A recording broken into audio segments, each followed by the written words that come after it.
Will you open it? Streaming like it knows what it's doing. Don't ask me. Hi, Bill. There are days like that. Have you got your 13 and 14 figured out? I do. Good. Thank you.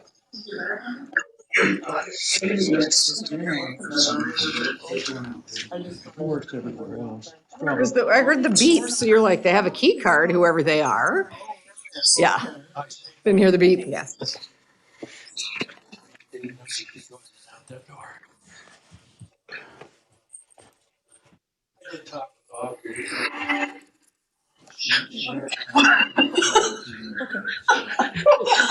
It's good. Okay, good.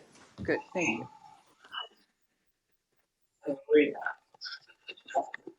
Hi, Eric. Good. Okay. Okay.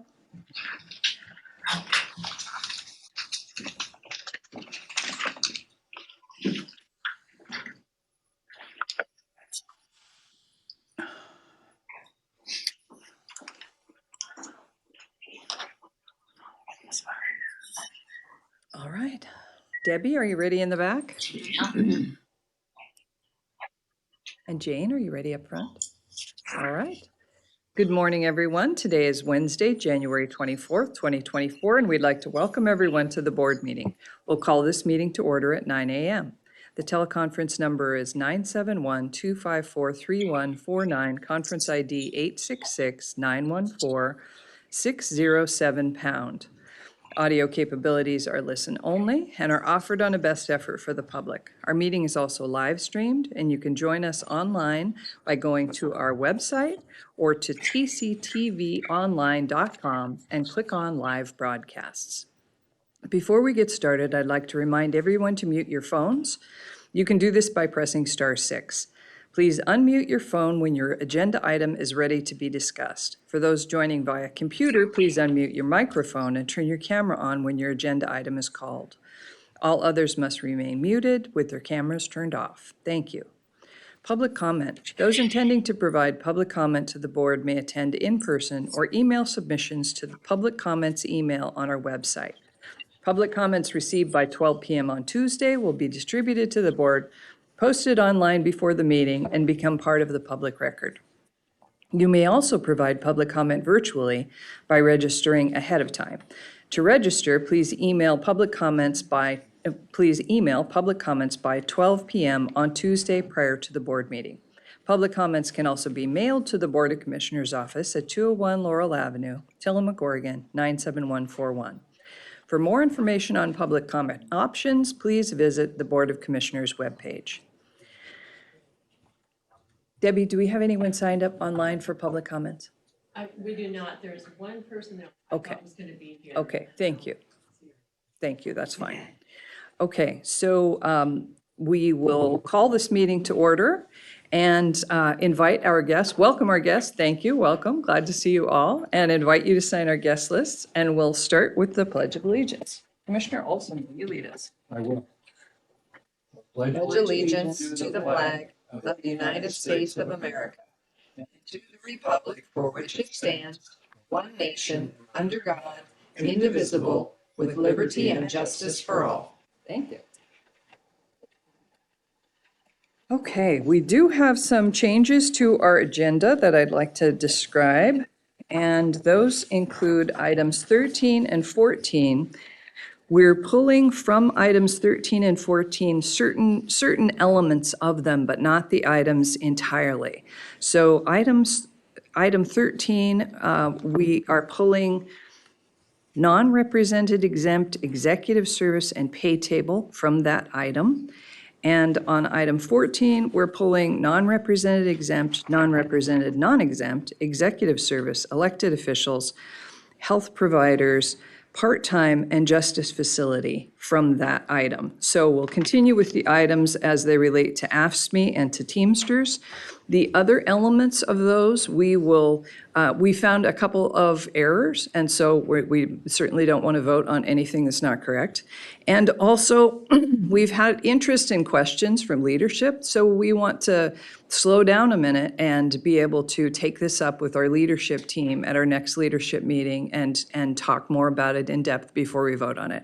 So those things are not canceled, but they are postponed for today.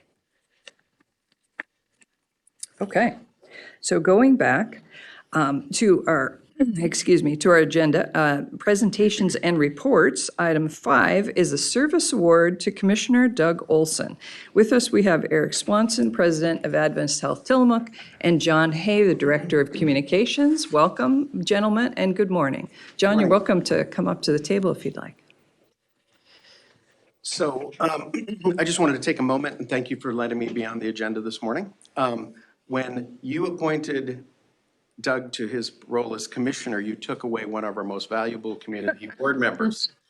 And Doug, I can't even remember how many years you've served on our community board, but it's got to be pushing 10 years. And I just wanted to make sure that we recognized you and thanked you for your service on the Adventist Health Tillamook Community Board. And I have a little glass memento to remind you of your service and to thank you.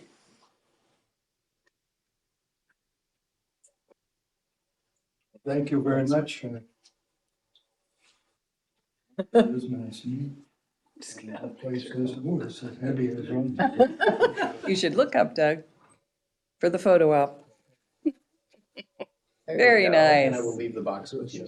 Very nice.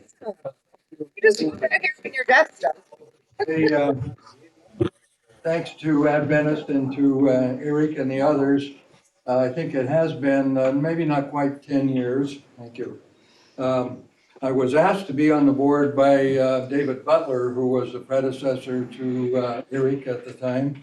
And I met him through the County Budget Committee.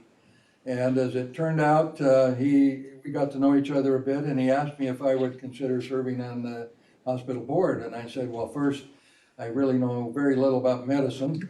And second of all, I'm not particularly a religious person, having not attended church since I think the Lyndon Johnson administration in some time.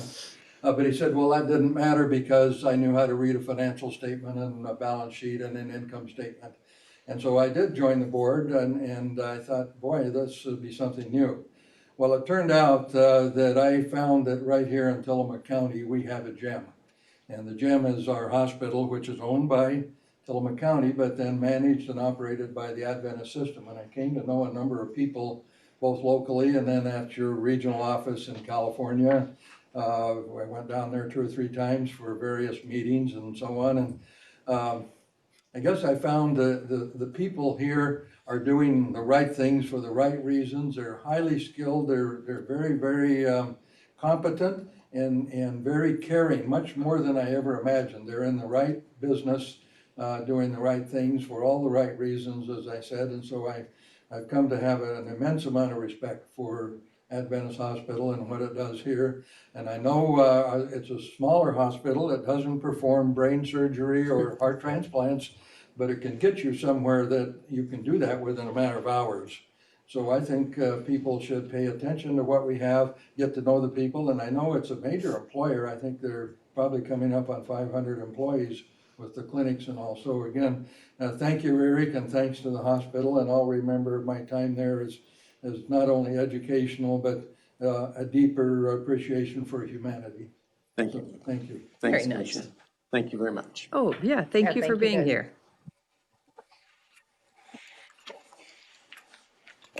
I'm remembering a few times that you went to Roseville, Doug, with the board, and Patty told me what good food they have.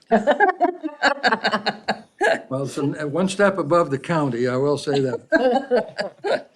Thanks for being here.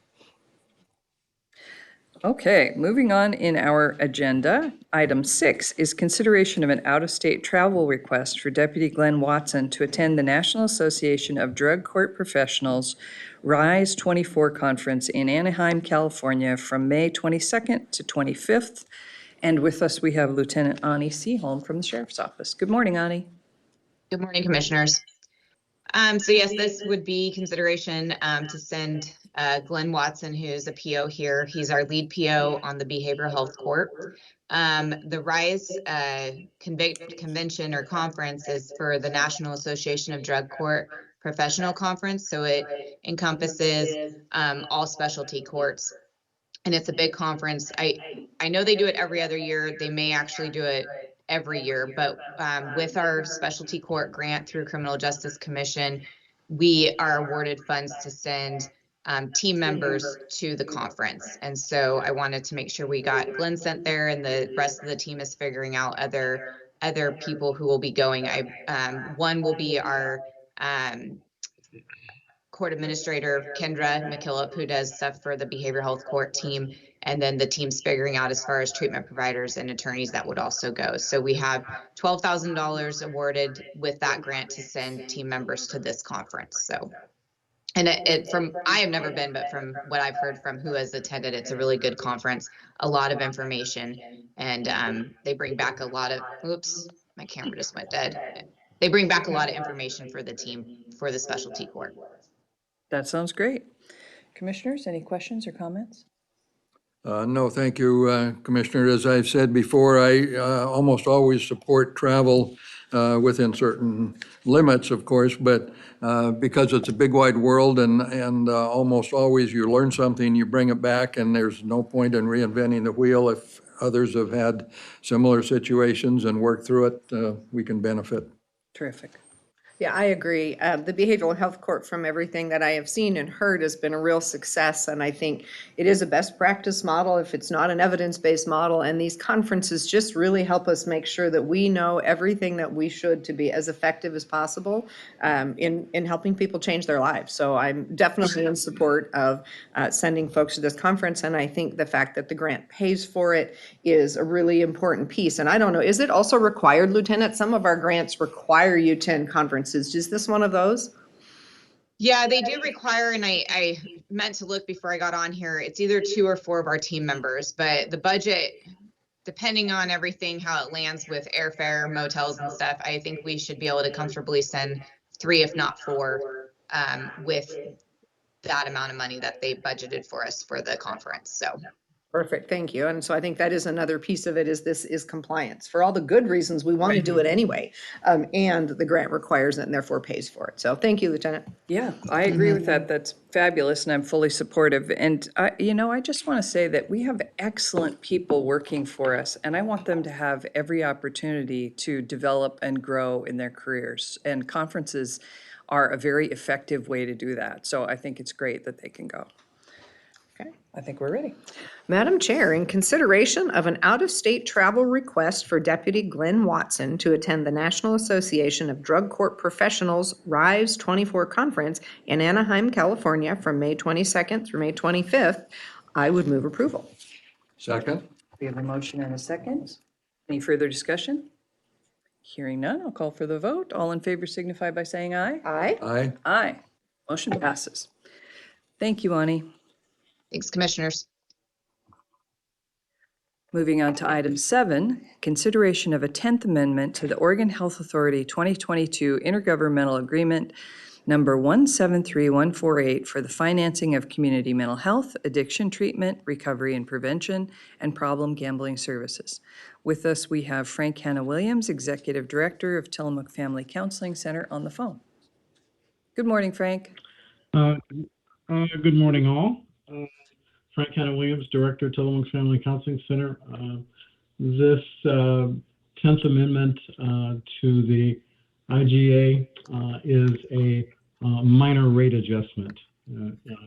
Over this particular period of time, the IGA covers the period from January 22 to December 31st, 23, and during that time there is a rate adjustment that covers 2 particular services that we provide here at the agency, and one is for young adults, the other is for adults. And as I said, it is not a major amount of dollars. It is $2,500, and that is the extent of the adjustment. And as I said, it covers that period of time, and I would request your approval. Thank you, Frank. Commissioners, any comments?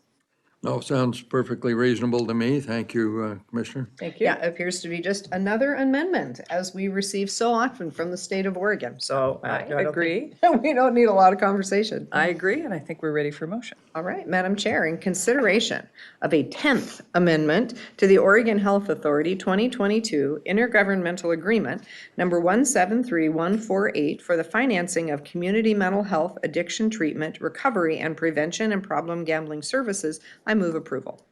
Second. We have a motion and a second. Any further discussion? Hearing none, I'll call for the vote. All in favor signify by saying aye. Aye.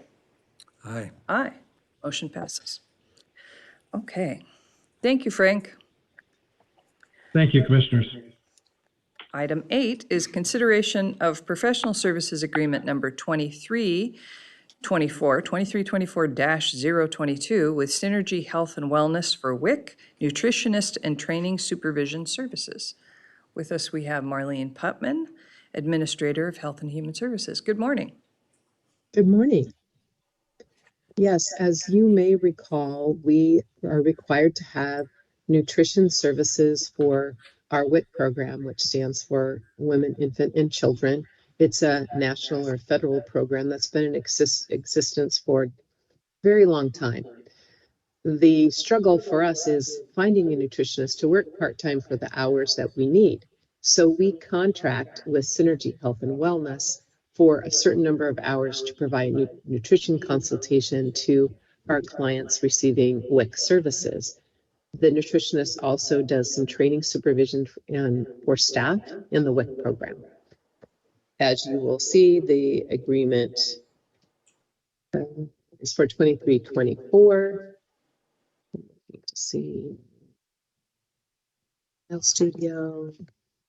I have 4 of the items on here, so I was trying to remember the WIC program on this contract. The total amount.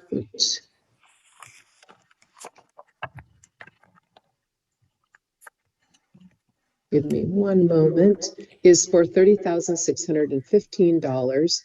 The term of this agreement, and we've had a contract with Synergy Health and Wellness previously, so we're renewing the contract or creating another 1-year term effective February 1, 2024 through January 31st, 2025.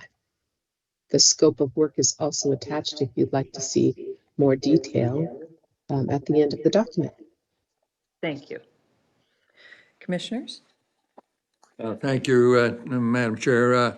I'm familiar with the WIC program only by hearing it over the years. I can recall way back years ago when I worked at Washington County, there was a WIC program, as you mentioned. Could you remind us about how many people are served in Tillamook County and maybe even nationally? It's got to be tens of thousands nationally, but how about locally? Locally, it can vary from year to year, so especially with COVID, but it can be as low as 50 and up to a couple of hundred. So our goal is to try to get 100% or more access. We historically have been over 100% of the assigned numbers that the state provides to us. So as you're familiar with, Commissioner, there are eligibility requirements for folks to participate, but gosh, I don't know the exact numbers for our participation as of the last 12-month period.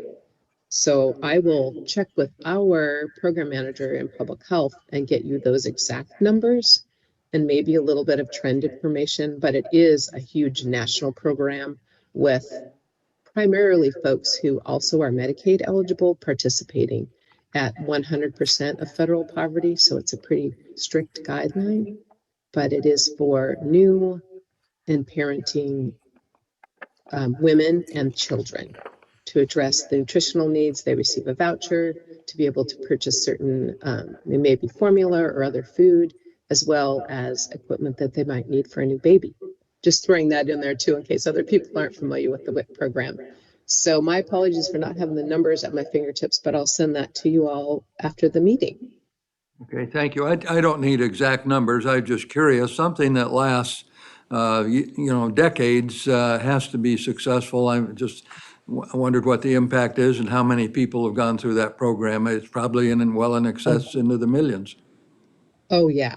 And even locally, thousands, because it's been around for so long. We have had people who, over the years, that work for us who have been through the WIC program, and they talk about their experience with the WIC program and how they've referred people to it. So it helps families, children at specific times in their life to get the services they need for a healthy outcome for the family and the baby.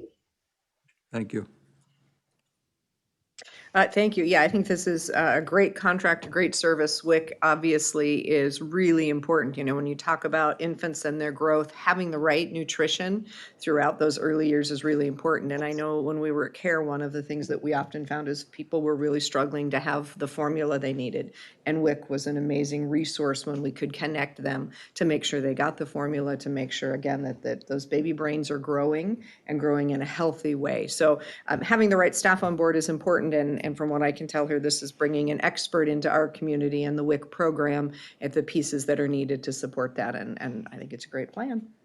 Thank you, as do I. I'm fully supportive. I think poverty impacts children in devastating ways, and this is just one way that we can address that. So I'm fully supportive. All right, in that case, Madam Chair, in consideration of professional services agreement number 23/24-022 with Synergy Health and Wellness for WIC, nutritionist and training supervisor services, I would move approval. Second? We have a motion and a second. Any further discussion? Hearing none, I'll call for the vote. Those in favor signify by saying aye. Aye. Aye. Motion passes. Thank you, Marlene. As you said, we have you for the next several items. 9 is consideration of modification number 2 to professional services agreement 6342 with the Smile Studio for federally qualified health center, Oregon Health Plan, Medicaid, and non-insured dental services. Marlene. Yes, so just to mention also, I was messaging Rocky, who's our public health deputy, about WIC while we were talking, and she's like, oh, let me go look for those numbers.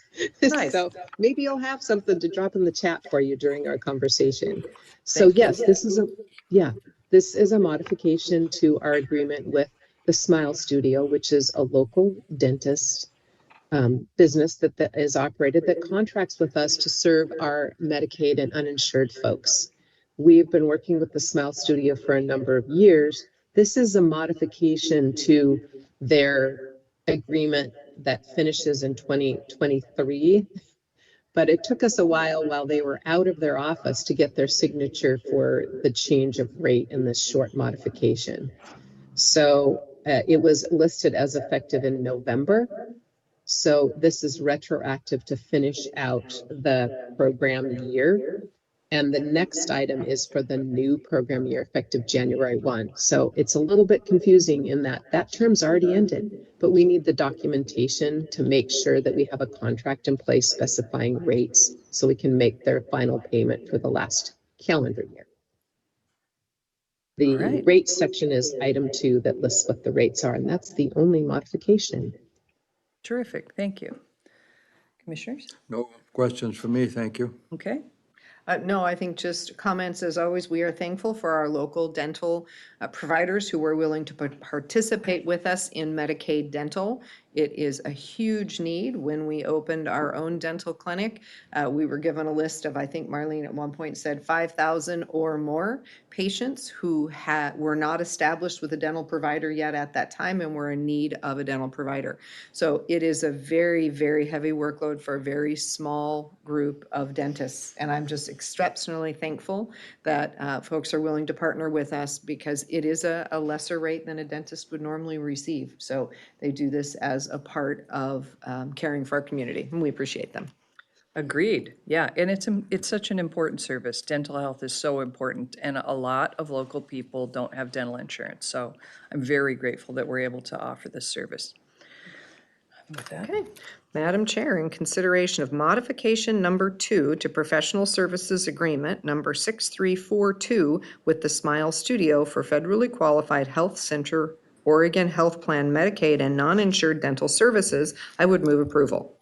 And I will second. We have a motion and a second. Any further discussion? Hearing none, I'll call for the vote. All in favor signify by saying aye. Aye. Aye. Motion passes. Okay, item 10 is consideration of professional services agreement 2324-017 with the Smile Studio for federally qualified health center, Oregon Health Plan, Medicaid, and non-insured dental services. Again, Marlene. Yes, as you both indicated, this is an agreement with a local dentist to provide services for our Medicaid and uninsured dental patients in the community. And this is for the new, let's see, January 1 of 2024 through, it says December 31, 2024. So it's just a 1 calendar year. So we'll be keeping an eye on it this next time to make sure that we don't have an overlap in the November timeframe coming the end of this 2024 calendar year. So 1 year of services, and the rate is listed on the first page. We have kind of a tiered rate based on the number of patients that our dentists see. As Commissioner Scar indicated, it's lower than the market rate that they get in providing private dental services, but it is a little bit higher than the Medicaid rate. We cover the difference between what Medicaid pays and some of the patient cost to give them an extra percent through our health center to make it a little bit more viable, but it's still not the same as the fair market value rate that they get in their private practice. So we really do appreciate, and we couldn't do it seriously without our partners in these dental clinics. And this one is for the Smile Studio. The scope of services is for those services that are covered under Medicaid. So they receive the Medicaid agreement for dental services and follow that type of workflow and scope of service. So again, it doesn't list a specific amount because it's based on the amount of services they provide per total number of dental patients per month. And as I said, the rates are listed under item 2. Happy to answer any questions. Thank you, Marlene. Commissioners? No questions, except I too am pleased that in a small community like Tillamook County with relatively few dental services available, they step up and do this, and people have that option. Good thing. Thank you. So Marlene, I apologize that I didn't look at this more carefully before we got into the room, but it looks like our increased amount for last year was $185 per encounter for the 1 to 64 encounters. And it appears our 2024 contract drops us back to $165 per encounter for 1 to 64 encounters. Was that a temporary increase that we had to end last year, or did we maybe not get that carried forward? That's my understanding with finance, that it was a temporary increase. Okay, perfect. And we talk and negotiate these with our providers. We don't receive COLAs for Medicaid, as we all know, but the provider's expenses continue to go up. Sure. So sometimes we may have to negotiate and amend depending upon the increase of equipment, repair, cost of supplies, et cetera. For now, this is what we have Okay. for perfect. the Thank you. 2024. Good catch. Okay, thank you. So no, I have no other questions. All right, thank you. I am also ready, fully supportive and ready for motion. Madam Chair, in consideration of professional services agreement number 23/24-017 with the Smile Studio for federally qualified health center, Oregon Health Plan, Medicaid, and non-insured dental services, I move approval. Second? We have a motion and a second. Any further discussion? Hearing none, I'll call for the vote. All in favor signify by saying aye. Aye. Aye. Motion passes. Okay, one more, Marlene. Item 11, consideration of an agreement with Clatsop County for prevention program services and awareness. Yes, so as indicated, this is an agreement with Clatsop County, who receives the state funds. They're actually, I believe, also some federal dollars, but from the Oregon Health Authority, and Clatsop County works with Tillamook County to allocate some of those funds that they receive to us. It's for program element 62. As you may recall, public health and the Oregon Health Authority have program elements for all of the service categories that they provide. This one we don't have in our budget. We just get it through Clatsop County. It's called Overdose Prevention Services. This agreement, and we waited to get finalized the agreement because we didn't have the scope of work, even though it's retroactive to September 1. But it continues through August 31st of 2024. The funding is a not to exceed amount of $20,500. The scope of services includes, and that's on page 4 of 10, the collaboration with the the Oregon Health Authority for overdose prevention and the reporting requirements, conducting activities together to raise awareness about overdose prevention and overdose awareness day, harm reduction efforts. Sometimes they are the ones who order the supplies from the state clearinghouse and distribute some to us. Also assisting on reporting for naloxone distribution and trainings, which we provide locally. We're not the only one, but we provide those trainings, and they also provide messaging in a regional way. You may even see some billboards about that. And it also includes sending representatives to the Opioid and Other Drugs Pain and Addiction Treatment, or OPAD conference in 2024. So that's the scope, and there's more background in attachment B on page 5. But it's a partnership we've been engaged in with Clatsop County before we received any kind of funding at all for harm reduction. When the opioid use risk reduction project started, we had just begun our relationship with Clatsop County. So we're hoping to continue that regional partnership for messaging, training, and supporting each other in the work to support our communities in preventing risk of death and injury from overdose, but also preventing people from engaging in use of drugs. That's the overview of this contract. Wonderful, thank you. Commissioners? Oh, thank you. My only comment is, without knowing all the particulars, I'm almost always in favor of some kind of intergovernmental agreements, particularly where there might not be a critical mass in a smaller government, then you join with another, in this case Clatsop County, or I know there's been arrangements with Lincoln County, Washington, and others to do something that each county or a county could not do on its own. So for that reason, again, this makes a lot of sense without knowing all the particulars. I'm almost always support something that works with others to deliver services that couldn't be done by an individual county. Thank you. Perfect, thank you. Thank you. And I am absolutely in support. This was the first step in our opioid response. We've been very fortunate as a community to have made additional steps in our opioid response with the formation of the Our Tillamook Group, and most recently with the award of the COSSIP grant, which is also for opioid use response. So we have a number of tools in our toolbox now that we didn't have when this first one came in, but it's been really great to keep the regional partnership. I think to your point, Marlene, it's just to have the cross-county messaging and communication just really helps make sure that, our people on the coast are mobile. They are moving from Tillamook County to Clatsop County and back again. And as they have consistent messaging and consistent services, that's really, really useful for folks. So I'm obviously in support of this and pleased that we have it. Thank you. As am I. Drugs have devastating, far-reaching negative impacts in our community, and I support anything that helps to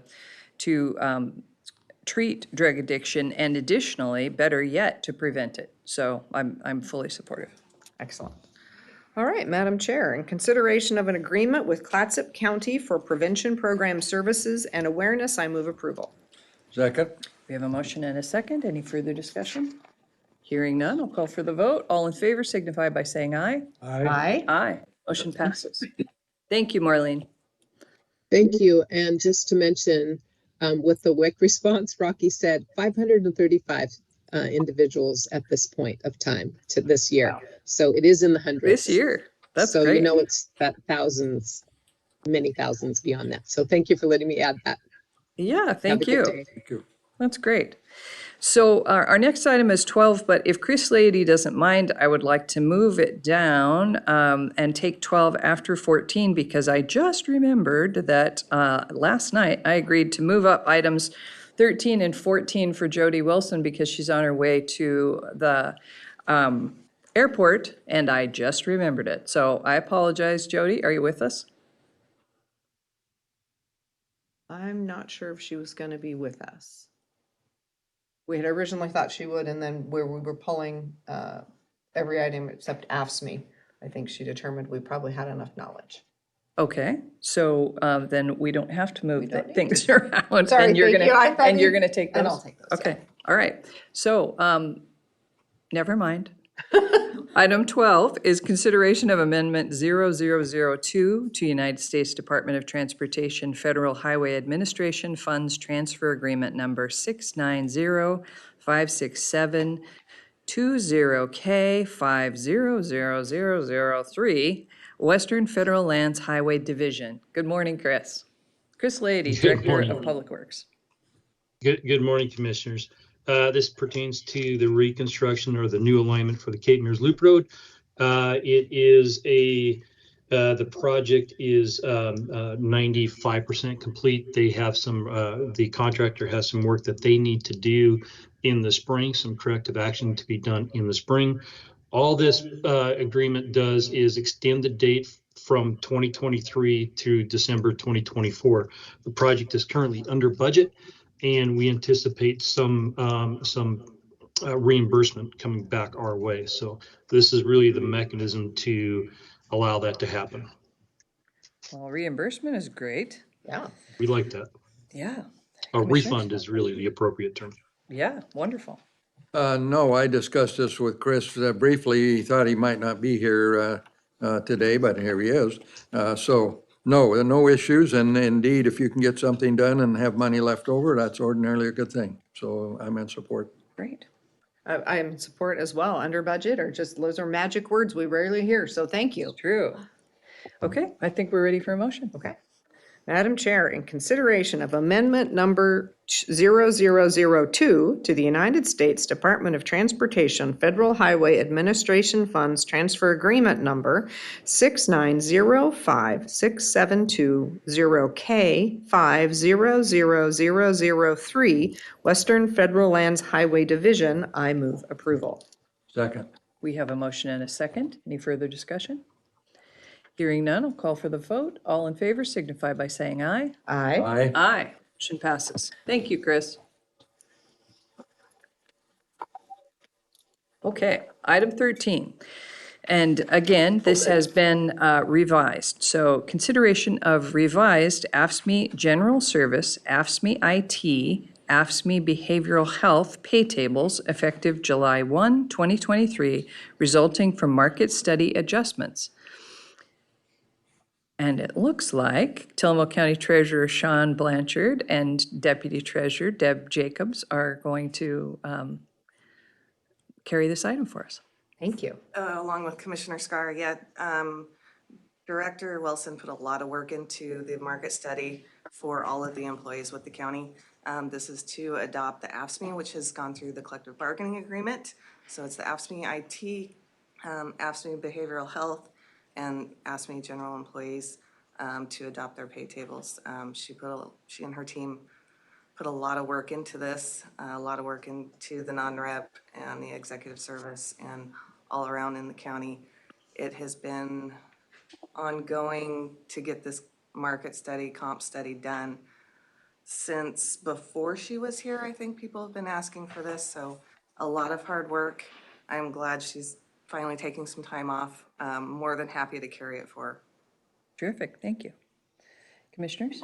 Well, there was an immense amount of detail presented, and I went through most of it. And thinking back when I was on the compensation committee, that we had a number of these issues, and I think it's parts of it are ready to go forward. But as I understand it, there's some parts of it that need either updating or some mathematical corrections. And then I think maybe there's a separate issue of who has reviewed that, and perhaps we can talk about that at another time. But what's before us today, I think I'm good to go with that.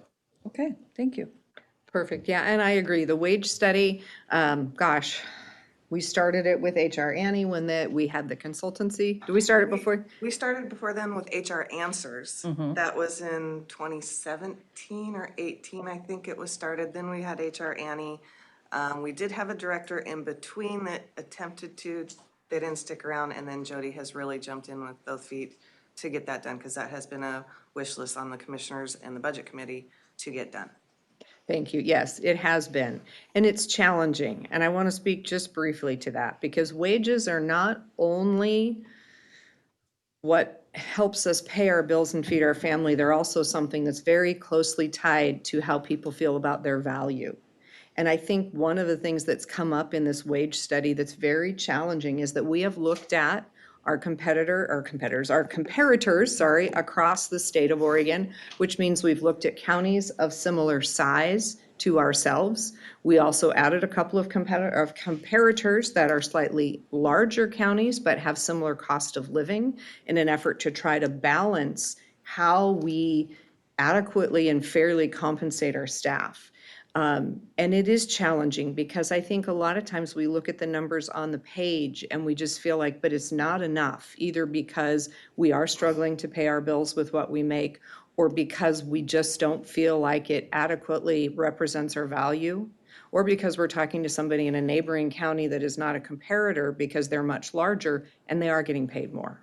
So this is a challenging conversation. I am super pleased that the AFSCME bargaining went well and that we are able to make adjustments in the AFSCME tables that bring people to within 5% of market as we look at their total compensation package, and that is what we're voting on today. Yeah, and that's where we're trying to move our philosophy of looking at the total compensation, taking into account our benefits, our retirement that we currently have.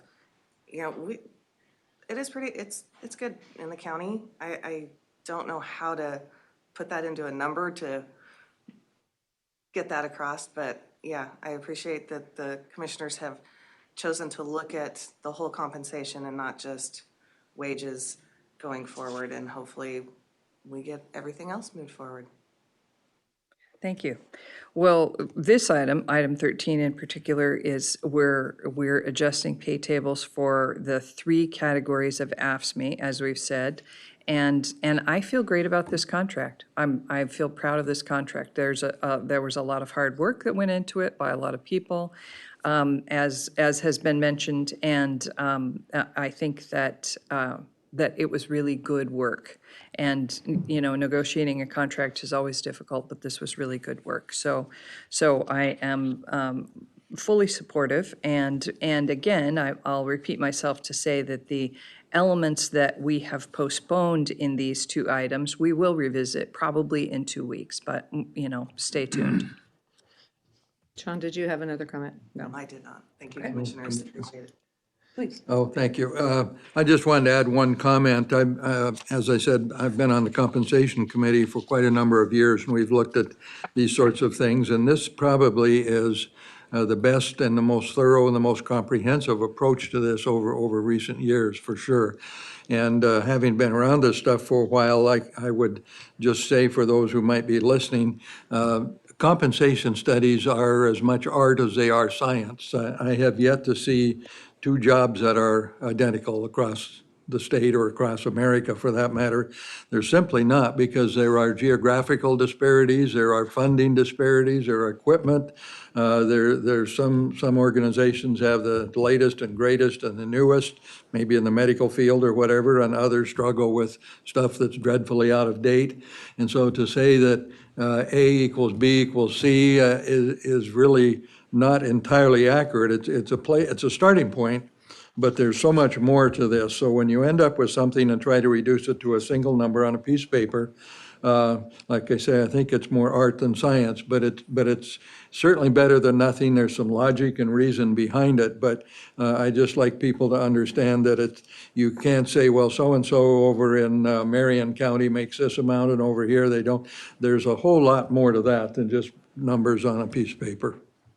Thank you. Indeed, I agree. When I was in my first term, we were looking at the method that we use to do wage and compensation study, and we added, as Commissioner Scar said, we added some categories.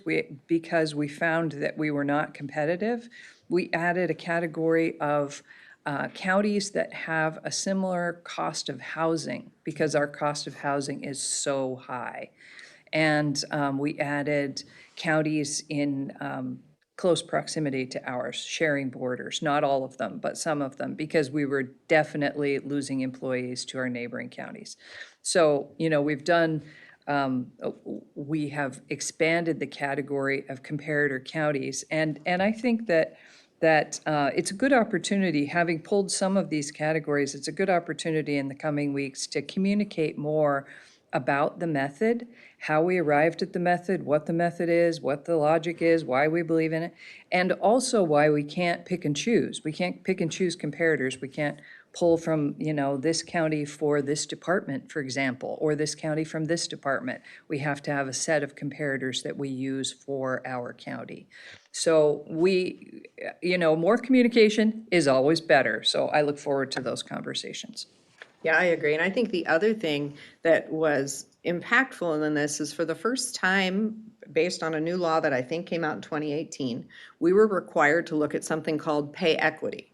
And pay equity means that each job position across the county that does similar duties needs to be paid in the same pay range, and individuals need to be able to be looked at to say, did they come in, if they came in with exactly the same experience and exactly the same skills, they should be paid exactly the same wage. And this is something that the state of Oregon put in to get at pay inequality, that at times we know that women are paid less than men, or persons of color may be paid less, or an older individual might be paid less. There's a lot of different just ways that pay equity is challenging. And this is a law from the state of Oregon attempting to address that. So it meant for our wage and comp study, it was not only comparing to a county outside of ours of similar size or the ones we added of cost of housing, et cetera, but it was also looking inside our own agency to say, are we being fair and equitable as to where we place people on pay scales when they come in? And now every new position that we have, every new hire that we have has to go through that same analysis to make sure that we are not unintentionally not creating equal pay for equal work, right? So there's a lot of pieces that go into this that make the compensation philosophy and its implementation a complicated process. All right, I think we're ready for a motion. Okay. Madam Chair, in consideration of revised AFSCME General Service, AFSCME IT, AFSCME Behavioral Health pay tables effective July 1, 2023, resulting from the market study adjustment, I move approval. Second. We have a motion and a second. Any further discussion? Part-time pay tables, were those supposed to be included in this motion? Jody suggested they be removed. Okay, thank you, because I think they were on one and not the. Non-reps on there that it would. Okay, perfect, thank you. Then yes, as moved. We're gonna remove it. Okay, Yep. we have a motion and a second? I didn't hear your I'm sorry. second. Yes, I beg your pardon. Yes, second. Okay, we have a motion and a second. Any further discussion? Hearing none, I'll call for the vote. All in favor signify by saying aye. Aye. Aye. Motion passes. I think you did second, Doug, and I forgot. That's how long my memory is. All right, item 14, consideration of revised AFSCME General Service, AFSCME IT, AFSCME Behavioral Health, and Teamsters pay tables effective January 1, 2024, resulting from COLA adjustments. Sean? So this is part of the collective bargaining agreements for both AFSCME and Teamsters. It was a 2% increase for AFSCME and a 0.5% increase effective January 1, 2024 for AFSCME and Teamster employees. Thank you. Commissioners? No, this is part of the bargaining that was done prior. So we bargained AFSCME in this last period ending by the end of July, and we had bargained Teamsters a year and a half ago, and we again began bargaining them again. So the reason they have different COLA increases is that they bargain separately and they make their agreement separately. So the new agreement with AFSCME is giving them the 2%, and Teamsters is from their prior agreement that's in force now at 0.5%. Correct. Yes. Terrific. Oh, thank you, Madam Chair. I followed this negotiations as they went along, even before I was seated behind this podium. I was allowed to attend some of the executive sessions, which I appreciate, and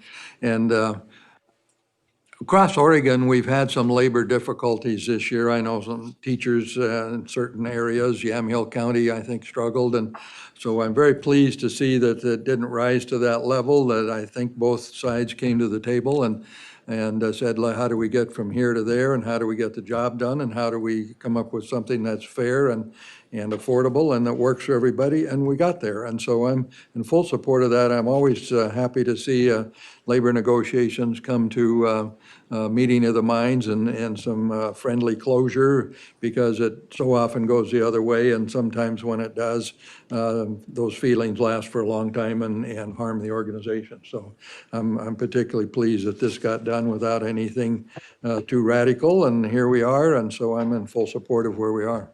As am I. Thank you. I'm glad we're able to offer COLA adjustments. And yeah, I think it's good all around. So I think we're ready for a motion. Madam Chair, in consideration of revised AFSCME General Service, AFSCME IT, AFSCME Behavioral Health, and Teamsters pay tables effective July 1, 2024, resulting from COLA adjustments, I move approval. Second. We have a motion and a second. Any further discussion? Hearing none, I'll call for the vote. All in favor signify by saying aye. Aye. Aye. Motion passes. Thank you, Sean and Deborah. Okay. Item 15 is discussion concerning the Tillamook County Annual Comprehensive Financial Report. Again, Treasurer Blanchard. Good morning, Commissioners. Each year, we have an audit completed by an outside firm. Singer Luat completed our annual comprehensive financial report for fiscal year 22-23. So before you is our audit that gives us the breakdown of what we spend our funds on, if we're in compliance, what we need to do moving forward if we aren't in compliance, and it's used for our bond ratings, if we go out for financing. These are what those lenders are looking at to see how we're doing, whether or not we're viable for loans or bonds. I don't know how in depth. We did have a few findings. Probably the biggest one was on ORS 279, the contracting. We did have a couple contracts that weren't followed to the ORS. So my office unfortunately has had to be the bearer of bad news when people try and go out for purchasing things, of saying, no, you have to get bids and contracts, and working with the commissioners and Isabel and Rachel. Don't mean to make more work for them, but I think we are. But we are trying to keep in compliance so that we do get those good bond ratings, do get the good financing if needed. I would add on the contracting piece, these are things that we've known about for a while, and they're part of the cleanup that, as I have time, I'm working on with council and updating our procedures. It, I think, is a little misleading in how it's characterized in the document. The auditors, as you know, come in and they cherry pick and do an audit of different things, and they identified a couple of instances where the procedures weren't adhered to. And the way it's characterized, it sounds like that's our norm. And so there are obviously going to be mistakes in things that we do occasionally, and they identified one of those, but it is certainly not the norm for our contractual procedures. So I was a little disappointed to see how it was characterized in the report. I listened to when the state provided their audit to legislature. I listened to that. This is minor compared to what I listened to the state having $6 billion in auditor adjusting journal entries, and I think we had 3. I mean, it was very minor. So for Tillamook County, it is not, they cherry pick, and we try as best we can in our office to work with the other departments to make sure that there's not gonna find anything. But mental health every year, I cannot catch up with how much pass through funds, and you get an overspent line item with them. And I have tried to do a supplemental budget every year in my term, and I cannot win against mental health. It just does not work. So there are findings, but they are minor compared to others. No significant as far as what they said. All right, thank you. Bill? And I gotta say, in some instances in the past, as counsel, when contracts would come across my desk, I would be prone to approve them maybe as a matter of expediency. Not saying that they weren't appropriate, but maybe not, just out of a desire to move things along and not get them all bunged up over making sure we had the right contract terms and everything, but that's changing as a result of this too, and as time goes on, it just becomes more appropriate and necessary for Joel and I to make sure that all the Ts are crossed and the Is are dotted, and so we're doing that also. Thank you. You're welcome. It occurs to me that this is as a point of interest for folks who watch or listen to our meetings. If you've ever wondered why we spend so much time on contract amendments, this would be why, because contract amendments are important and they have to be timely and done correctly. And it's part of our job, so. Commissioners? Well, thank you, Commissioner.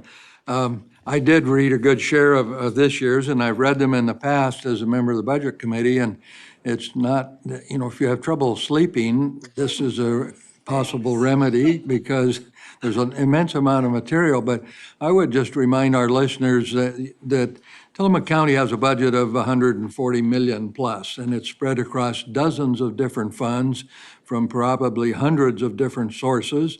And we engage in not only fund accounting, but enterprise accounting. And then on top of that, money for special districts passes through the county as well. So when you pay your property taxes, that goes to more than one location. When money comes into the county, it may end up going to as many as a dozen or more special districts. It may go to school districts, or it does go to school districts. It can be spread all over. And we have a relatively small staff in the treasurer's office, and they're accounting for literally, I don't know what the total cash flow is, but it's got to be 250 million or maybe in that range if you add the special districts. Is that a fair number? I can't even remember what the tax. Well, it's a big number, and it comes in increments of $1 up to the millions or tens of millions. And so I just want people to understand that when you get an audit with one or two exceptions, they're looking at an awfully large pool of money. And the other thing, you use the word cherry pick. I would use the word random access or something different. Cherry pick sounds like they're selectively looking for something. And my experience with auditors is they do sampling, and they do sampling on a more of a scientific or random basis. Now, if there's been a history of some error in some area, they probably go back to that. But I don't think they're looking to embarrass anyone or call you out. They're simply testing as they do as CPAs are required to do when they put their firm's name on the audit. So I'm pleased that we get clean audits, and they look very complete to me, and there's an immense amount of data there. And like you say, if you want to see it, I believe the whole thing's online. Correct. And so again, if you don't want to read a romance novel, go read a budget. Those are our choices? Maybe, thank you. I would like to say, I have to thank my staff, Deborah, Marcia, Rachel. They helped to get this completed. It takes all of us. We start about in June, and we finished up the last week of December. Was finally filed with the state and the Federal Audit Clearinghouse, but it is multiple emails, it is multiple phone calls, it is. It's multiple departments as well. We leaned heavily on the BFC and outside departments for the information needed. Yeah, I have to say, I think the health department and public works probably got hit pretty hard and do each year, just with some of the work that is done in their departments. So thank you to everyone. I know we may sound like we're nattering on you, but it's to complete this so that we can move forward with bonds, move forward with financing, federal funding. I forget about that. Thank you. So Shauna, if I'm not mistaken, there's an award of excellence that Tillamook County has received for many years and received again, or is in, hopefully, just got it, it's a year delayed. So we just got notified that we received the award of excellence for our fiscal year ending in 22, and that they will be submitting it for 23, correct? It has been submitted for fiscal year 22-23. It's been receipted on GFOA, Government Finance Officers Association's side, and I just have to play the waiting game until. But yes, we've received it for 34 years, so hopefully this will be 35. Yeah, and I think that really speaks to the hard work that happens in our treasurer's department, and I also want to thank you and all of your staff for all of the hard work. It is a lot of money to move through with 4 people. And I think that that's something that folks need to realize, is that it is a $130 million, $40 million budget, to Doug's point, and we have 4 people that are doing all of that work to make sure that every single penny is accounted for. And as has been referenced, some of it is fund accounting, some of it is enterprise. We have multiple departments that have multiple funding streams, and all of that ultimately has to be accounted for properly. So I appreciate the hard work that goes into it. As do I. You do an So- amazing job. But I do have some details that I'd love to have pulled out of it. I know you probably knew this was coming, Sean. So we have been talking as we prepare for budget as to where we are and how. So what this report tells us is how we ended fiscal year 22-23. Correct. As we are now in fiscal year 23-24, we're about halfway through, right? So this is looking back to beginning with July 1 of 22 and ending in June 30 of 23. Correct. So we have been talking about the challenges to the general fund, the challenges to our budget. So when I looked at that report, it looked to me like we ended the fiscal year overall as a county in a positive to about 5.4 million, 5.7 million. Sorry, I should have grabbed my report this morning. But we ended in a positive for the county, which is really exceptional overall. And the largest part of that positive, and I think maybe there's a nice summary in there, but I think it stated that it came from Health and Human Services, which is a fund unto itself. We do not mix that with general fund. They run the clinics, they bring in revenue, they use the expenses, their expenses are covered by their revenue, et cetera. They came out ahead in that fiscal year. There's another department that came out ahead as well, and I know, again, my brain just dropped, whether it was roads that came out ahead, but it was another one of our special funds that came out ahead. So all those that came out ahead were in special revenue. Correct. Our general fund was a different story, and I think that it's important as we dig in and begin to look at trending. Our general fund came out with a loss this year, and can you, 500, 519,000. 519,000. So in our general fund, in the year 22-23, we spent 519,000 more than we brought in. We have been fortunate that we had some good timber years that have led up to where we are today, and that we had the money in our savings to be able to pull that in. So I think what's important is that we, as we go through the year, looking at our financials, you never know exactly how you're going to end until this report shows up, because we get our timber revenue in 4 quarters. We are expending our funds sometimes ahead of when the timber revenue comes in terms of what you get and when you spend, and then you're waiting for the final payment and hoping for the best. So I think it's one of those pieces that this report helps to elucidate sort of the conversations we've been having at budget regarding timber revenue, regarding general fund, and where it stands. Timber revenue in the 23-24 year was 4.44. 22, 23, 4.446.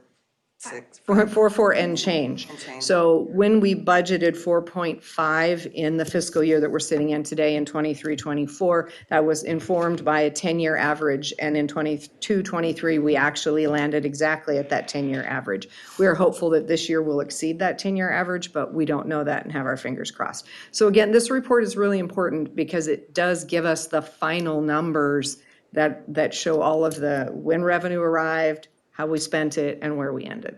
Right. So we look forward to this coming year's report, and I think we're going to talk about a little bit of mid-year at another meeting as to where we are now. Right, I just have not had a quorum Sure.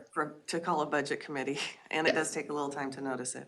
Right, and so we have done budget committee interviews, and we do hope to appoint people within the next 2 weeks. So hopefully, once we get folks appointed, it'll be a good training opportunity to do a mid-year budget presentation and take a look at where we are for 23-24. Okay.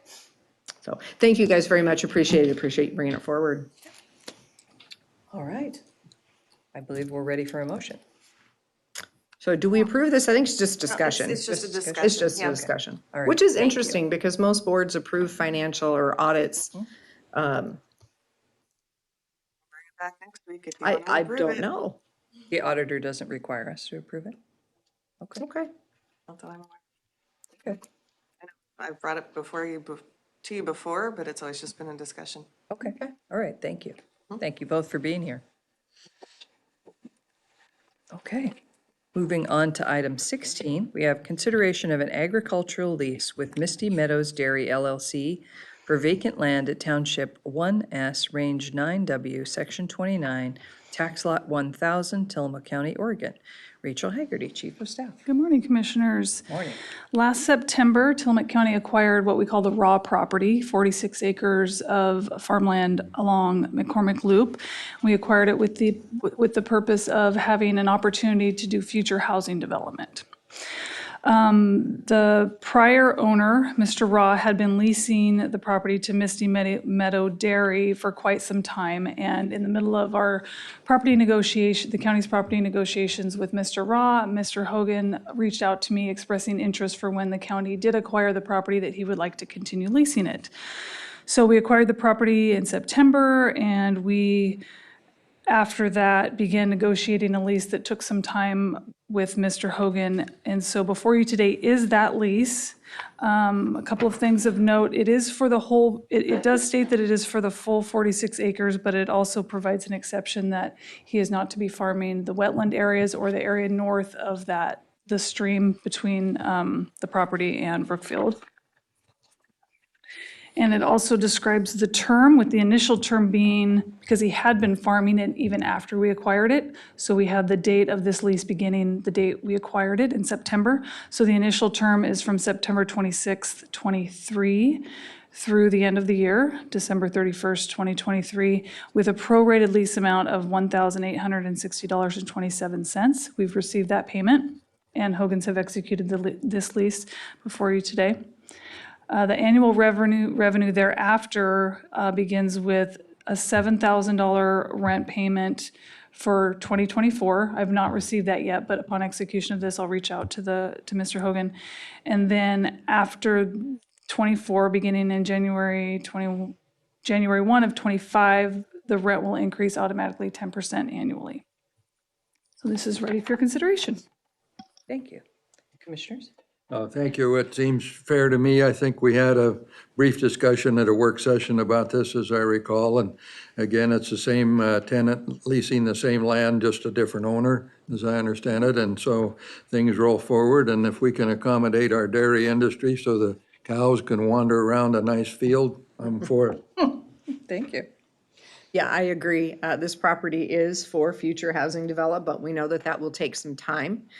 It was important, we felt, to secure it because it was the last large piece of property in the urban growth boundary. And as we're talking about, it has traditionally been used for silage growth, but as part of the dairy industry, but it is in fact in the urban growth boundary. So it is an important piece, and right now to continue it, supporting our dairy industry is exceptionally important, but to have secured it so that it will be available for housing as the development needs are there and the sewer shows up, that will be an important factor as well. So I love having them continue to farm it.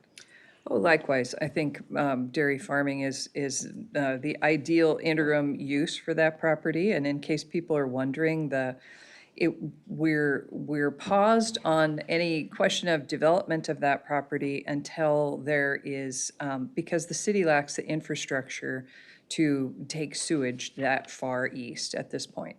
So there would be other alternatives, but they would involve probably wells and septic systems, et cetera. So maybe not wells, but septic systems certainly.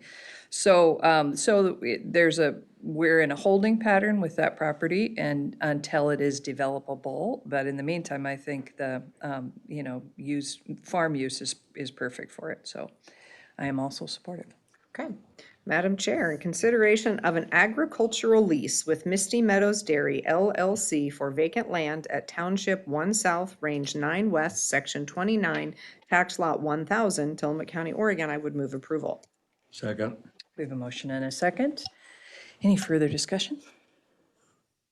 Hearing none, I'll call for the vote. All in favor signify by saying aye. Aye. Aye. Motion passes. Thank you, Rachel. You have the next item as well. Item 17 is consideration of a proposal to the Association of Oregon Counties and Oregon Judicial Department Court Facilities Task Force for the Courthouse Replacement Project. Rachel Haggerty. As you know, there's a great deal of history and information regarding this agenda item, so I've prepared a statement that I'll be reading so I don't miss any of the details because there's a lot to share. ORS 1.185 states, "The county in which a circuit court is located or holds court shall provide suitable and sufficient courtrooms, offices, and jury rooms for the court, the judges, other officers, and employees of the court and juries in attendance upon the court, and provide maintenance and utilities of those courtrooms, offices, and jury rooms. The county shall also pay expenses of the court in the county other than those expenses required by law to be paid by the state." And sub 2 of this statute refers to the requirement of the state to pay for supplies, materials, equipment, etc. The Tillamook County Courthouse was built in 1932 and is ranked 4th worst in the state according to the 2008 Oregon Court Facilities Assessment commissioned by the state's Interim Committee on Court Facilities.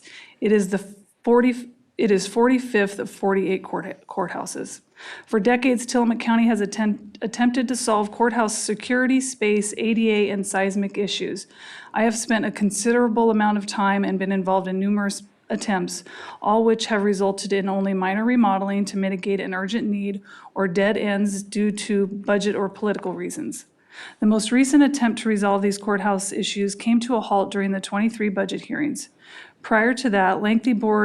Immediately prior to that, lengthy board deliberations occurred in 2021.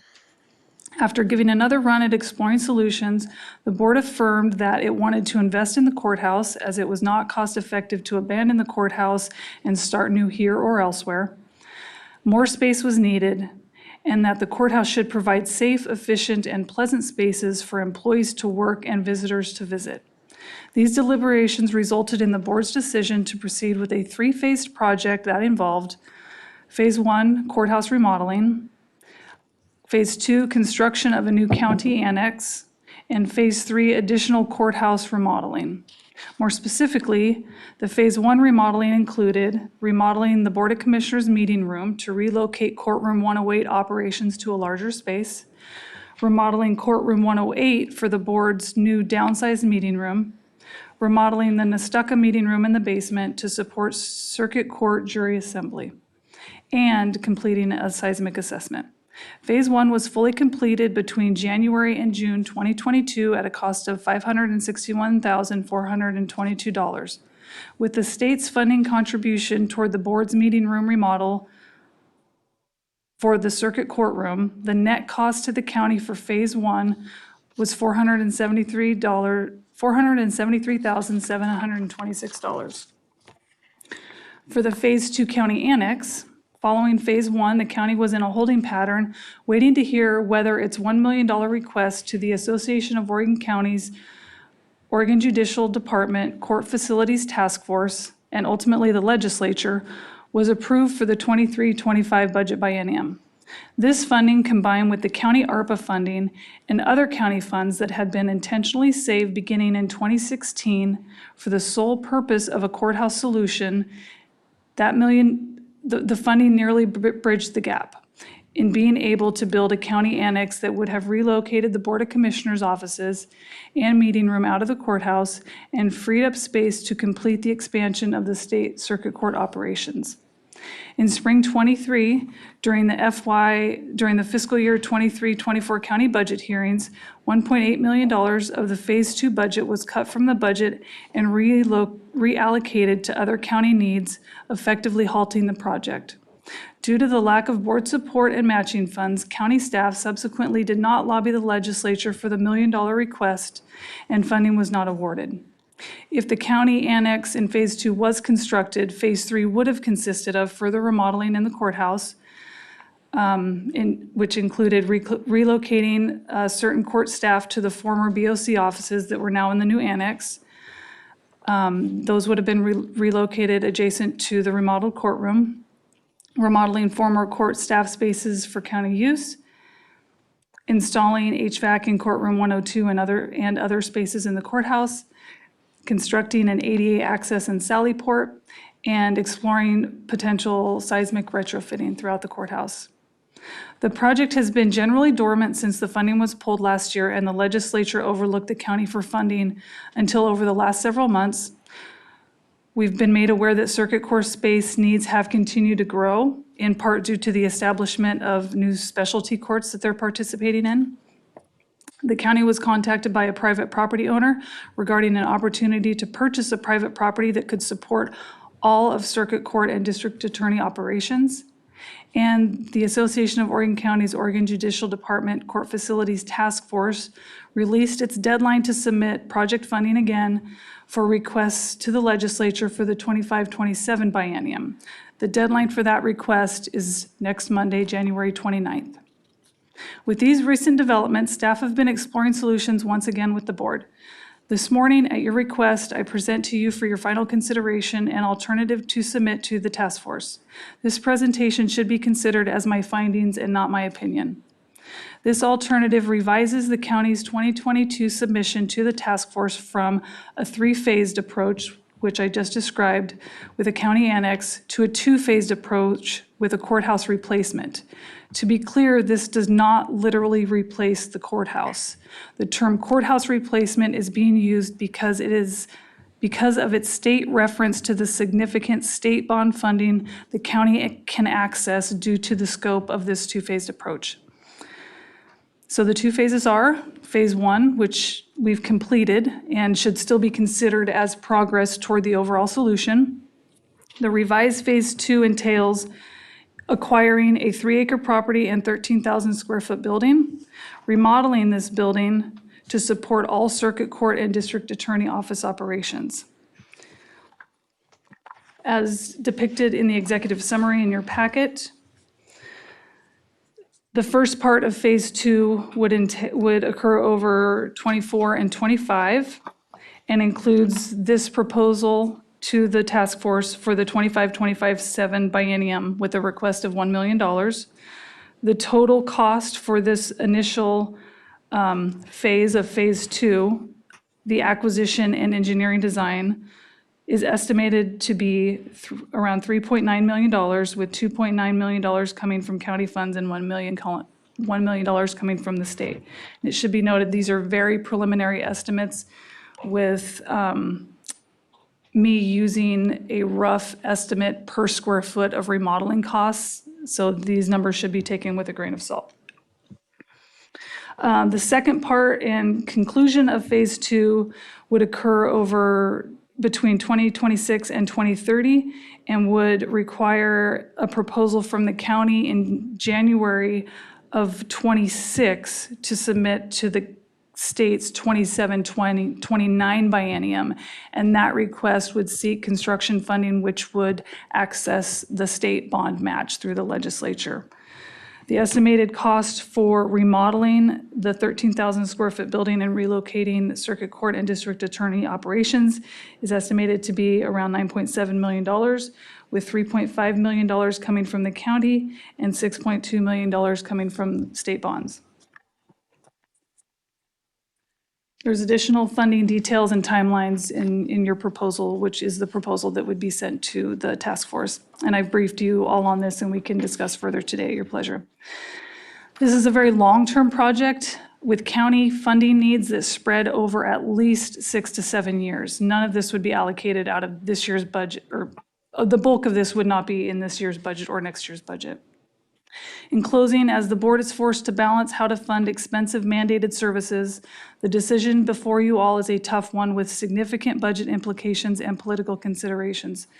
At this time, the solution to relocate circuit court and the district attorney's office out of the courthouse to a newly remodeled property appears to be the best long-term, cost-effective, and feasible solution to resolve the major structural and life safety deficiencies in the courthouse and be an investment for the future that I have been involved in over the last 9 years. Is it expensive? Absolutely. And any real solution to the problem is going to be. And it is becoming more and more expensive. In 2016, the county was short $1 million to construct a circuit court annex on the south lawn of the courthouse. A future board could be faced with an even larger funding gap than there is now or there was in 2016. Did the county waste money on remodeling Is the county wasting money on remodeling the district attorney space if that department is slated to be relocated? Absolutely not. The courthouse space needed extensive remodeling regardless of which department occupies that space. And if the space is vacated by the district attorney's office, it will certainly be appreciated by its new occupants and enjoyed by the district attorney's office over the next 6 to 7 years. So with that, commissioners, if you have any questions regarding this proposal, I'm happy to take them. Thank you, Rachel. Commissioners? Well, thank you, Madam Chair. I think what you have done so far, Rachel, over the years, prior to my being on this board but having worked through the Budget Committee and all, it is quite remarkable. You've managed to bring it down to a few pieces of paper and an idea and something that needs to be done. For benefit of listeners and others, for years and years, and going back, I don't know how far, perhaps council would know, but the counties in the state of Oregon have been required to furnish court space for the circuit and back years ago, the district courts. And they paid a certain amount, and as was just enumerated, the courts pay certain operational costs and other things. But it's been that way for years and years, and to my knowledge, there's absolutely no move to change the fundamentals of that, meaning that counties are required to provide court space. And as you just heard, the courts have been evaluated fairly recently, and Tillamook County is in not only the bottom 25%, they're in the bottom 10%, I guess I would say. We're nearly the worst in Oregon, and if it were evaluated today, we might have the worst in the state of Oregon. I recall at our last budget hearing, as others, we were all there, there was a discussion about building an annex on the south lawn or across the street at the by the museum, on the museum property, and the commissioners might move over there, and then that would open up some space in the courthouse. And that went down in flames for a number of reasons, because I think for whatever reason, the public began to think that the commissioners at the time were going to build a Taj Mahal, I guess is as good a term as any, and fancy themselves with trappings that the county's citizens would likely not support. That was really not the case, but I think that's what came out of that budget hearing for whatever reason. So what's happened more recently, at least that I'm aware of, and perhaps my colleagues much more so, there is a facility that we won't name in Tillamook County, as was mentioned, that's come available, and the county has looked at it, and from my part, it appears to be just an absolutely excellent option, because it's large enough to accommodate all the court needs, including the district attorney and perhaps some other support people. It's in the basic area of Tillamook, the city of itself. It could be designed to have the things we don't have in this building, including a Sallyport, which a Sallyport, if you don't know, is a secure area where a vehicle, a vehicle can arrive holding people in custody, and then that area can be enclosed, sealed, and then you release or you escort the people in custody to their court for their whatever matters before the court. If you don't have that, there's always the opportunity that someone could escape, for lack of a better term, or move on. There are all manner of security issues in the existing arrangement. I think what the board did before my arrival in remodeling the upstairs, what used to be the commissioner's hearing room, and turned that into a courtroom, was an excellent stopgap measure, but it hardly satisfies the long-term security needs and operational logistical needs, as I understand it. So last thing I'll say, and then maybe we can continue the discussion. My view of what's happening in Oregon and maybe across our land is there are more courts rather than fewer. There tend to be some specialty courts, meaning a drug court or maybe a domestic relations, certain other kinds of courts. And I know there's been some conversation about adding a court. And I can't for the life of me see how you'd ever do it in this courthouse. There's simply not the room, there's not the security issues, there's not the ability to move people about. The judges are somewhat at risk simply being mingled into the general population. Sometimes, I think was pointed out in some material, there's evidence coming in that is either a weapon or a knife or something, and they're within reach of the jury or the defendant or others. And it's not how, I think, in anybody's mind, anything close to a logical, reasonable, secure courthouse. And so I know the county's been at this as long as I've been around here on the Budget Committee and even before. There's not an easy solution, nor is there a cheap solution. But I think from my take on all of this and our conversations very recently, we have before us what appears to be an excellent option, perhaps the best one in recent memory. So I'll stop talking and hear from the others, and perhaps we can continue the conversation, and I know it will continue in another venue, but that's my take so far, that we're headed down the right path. The numbers that are large, but they're manageable, and I'm not sure we have an option. I simply don't think that the counties in the state of Oregon have an option. We have to do something. Thank you. Thank you. Thank you, Doug. That was very complete. So I will probably add just a few words because I think you really summed it up very nicely. I think that we are in a situation where we're dealing with a mandated piece from the state of Oregon. We have also received notification from the state of Oregon that has let us know that we do not provide adequate space. So we are not under the radar. We are among the worst in the state, and the state knows that. So we really do have to find a solution to this. We have pushed this as far out as we can, and we are now at a space where we really can't keep going. The other backdrop to this is something we've talked about not too long ago with some grant funding that the Sheriff's Department receives that is intended to keep people from reoffending and ending up needing to go to prison.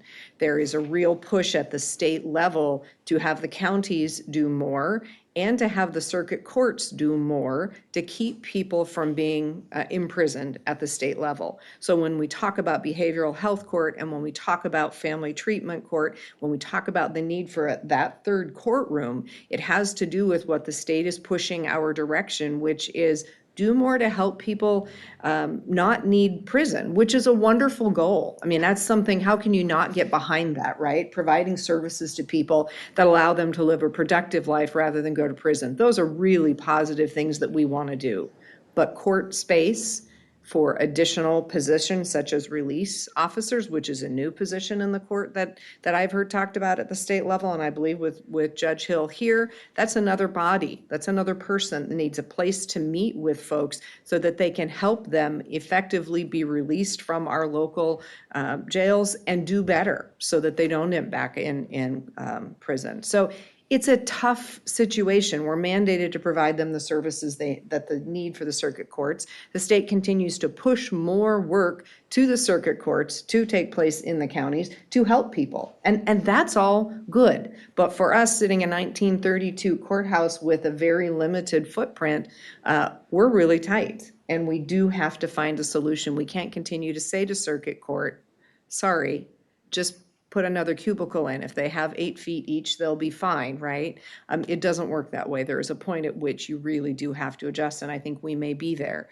This is an opportunity that will require some financing on the county's part. This is not something where we have the resources to write a check for the multi-millions that Rachel listed out for us. This is going to require us to likely do some financing. So we have to look at our options, have to look at our solutions. But if we can start with a facility that has already been constructed, it brings the cost down by, I think it's about 25% on a per square foot average cost for a courthouse. So it's something that I think we have to be working towards. Thank you. I appreciate both of my fellow commissioners' comments. I was sitting here thinking, it's easy to be an expert in retrospect, and I don't want to criticize people who served before we did, but I do wish this had been done in 2016. When there was $1 million gap and all the engineering had been done and all the planning had been done, I recognize that $1 million is a lot, and people who made decisions at that point were concerned that they didn't have it, which is accurate. So I'm sure people made decisions with the, best of intentions. However, the price to do the work that needs to be done has continued to grow and will continue to grow. And so now, here we are faced with a similar decision. And I think it's important to understand, it was important for me to understand, that circuit court's needs are growing because their staff is growing and their services are growing.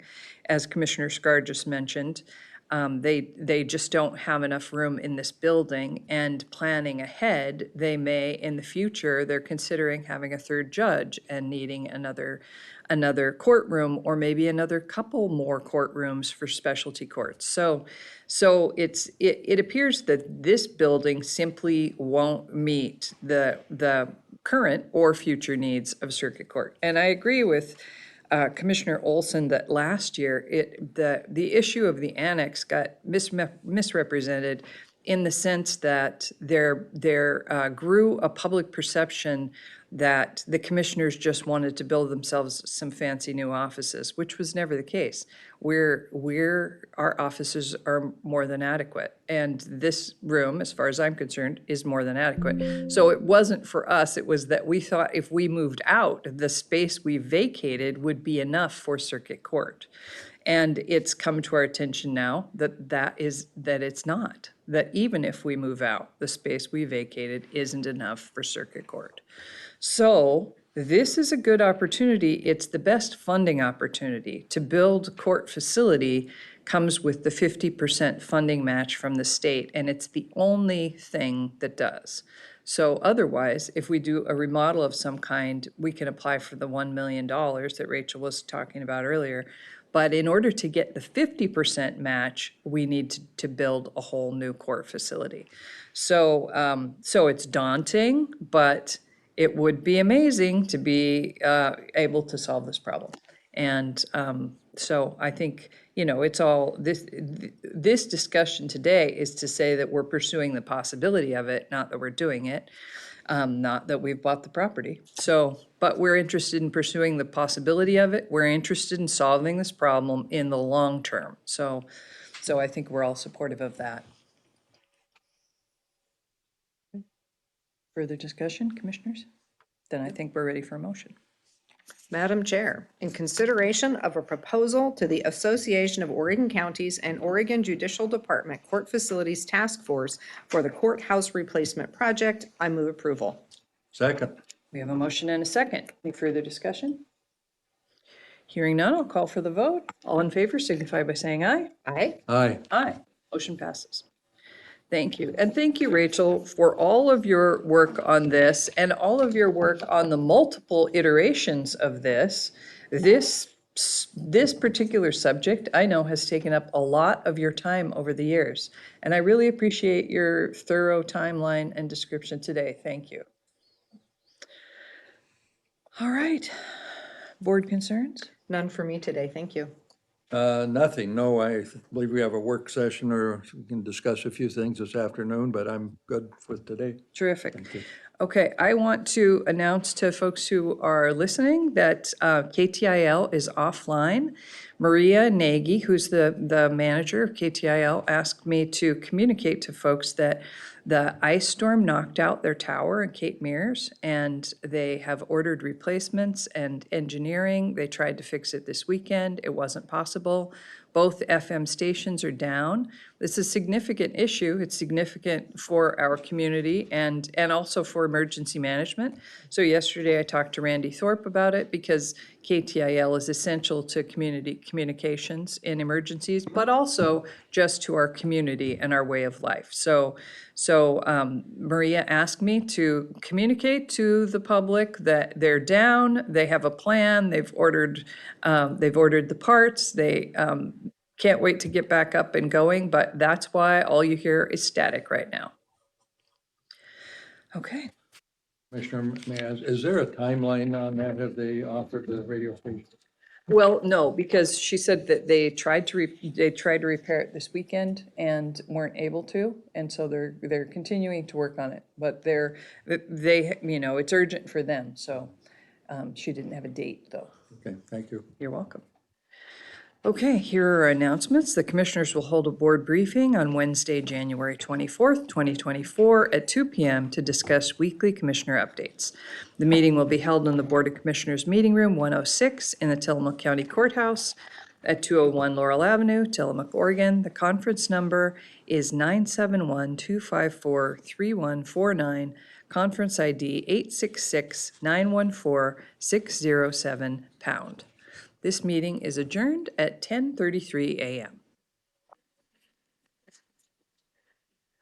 Thank you, everyone. Thanks, Will, for being here. Nice to see you. See you.